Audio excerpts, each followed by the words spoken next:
And we're back now. The press secretary, Sean Spicer, saying today the president has no regrets about his wiretapping accusations against the former president, Barack Obama. Here to discuss, Charles Blow, op-ed columnist for the New York Times, senior contributor Selena Zito, and J.D. Vance, author of Hillbilly Elegy, a memoir of a family and culture in crisis. Good evening, everyone. J.D., you're first out.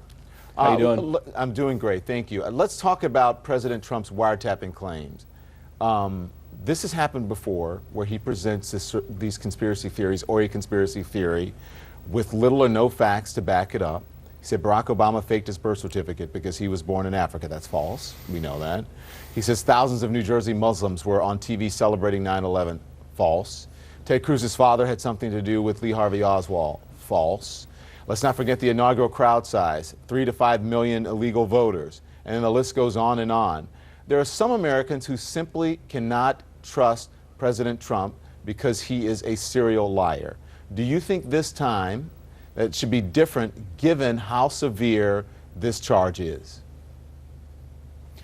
Well, I don't know if it's different or not. It's certainly a pretty severe charge, but I think you get to a point with President Trump where, to take a phrase that Selena coined, you start to take him not literally anymore. And that's something obviously Devin Nunes said today during a press conference, which is a pretty striking admission from a Republican leader of Congress, to say that these half-truths or lies get to such a point and they're uttered so frequently that you stop actually taking the president literally. That's a pretty striking thing for a guy like Devin to say. Well, it's a pretty striking thing for if people actually believe it. Because Selena, I know you coined this, but it makes no sense when you're the president of the United States that people can't actually believe the words that come out of your mouth. And I know to many Trump voters that doesn't matter, but that's not the entirety of the country, and it's not the majority of the country.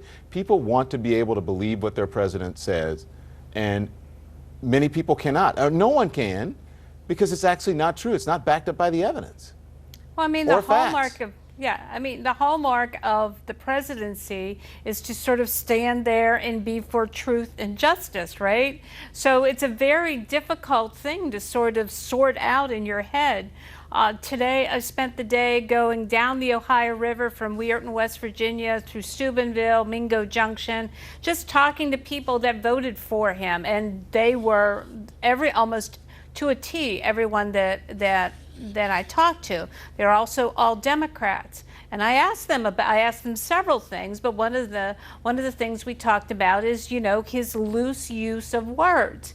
And this one woman who described herself as a staunch liberal, she said, look, he is not a politician. That's how he talks. He talks like a salesman. There's this expectation of hyperbole, and it's part of what we wanted. We wanted someone that was going to not only just blow up the system, but just not talk like a sort of perfectly measured politician.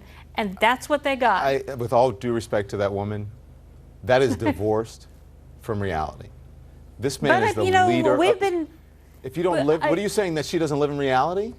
No, but what I'm saying is, what have we done over the past 30 years in American politics that we have pushed people to feel this way? That is true. That we haven't pushed anyone to feel that way. That may be true that she wants. Well, I mean the country. No one should be pushed to ever believe something that's not true. If someone is telling you the truth, it's backed up by facts and by research. Right. And so if you are a person who is not divorced from reality and you have all your wits about you, then you need to believe the truth. Basically, we are making excuses for people who are divorced from reality. I know that's hard to hear, but it's the truth. Charles? Well, I mean, it's not how I feel, but I'm just telling you, But maybe you should tell them. Maybe you should present the facts to them when they say those things. I have people all the time who tell me, and I said, listen, that's simply not true what you're saying. Right. It's not, and they keep believing it because he is the president and it comes out of his mouth and he's lying to them. Charles, go ahead. Well, first of all, don't say anything about this we thing. We didn't do this. Donald Trump is lying. Donald Trump did this on his own. And people who have, partisanship is pushing people to want to believe because they are being attacked by people who they do not like and they do not align with politically. And they see the attack as being partisan, and therefore they want to believe that what he's saying is true, because the alternative is to know that you have made an enormous mistake.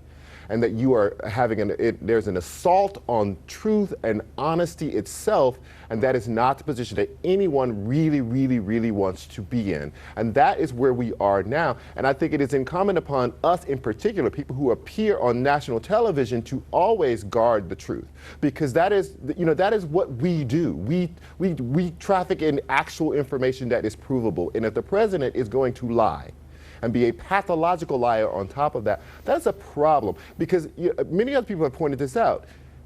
He's lying and not even in a crisis. There comes a time in a country where you need, the president has to come on television and explain something that is happening in the country. The market has crashed. There's an attack of some sort. We are engaged in some sort of warfare. There is a natural disaster. In those moments, the accrued credibility matters. And if you have destroyed that over time, you have destroyed American credibility. Yeah. That's enormous. And another reality check to come for the president is a lot of folks who voted for him would be affected if Obamacare went away in its current form, and even if they try to replace it. We'll discuss that next.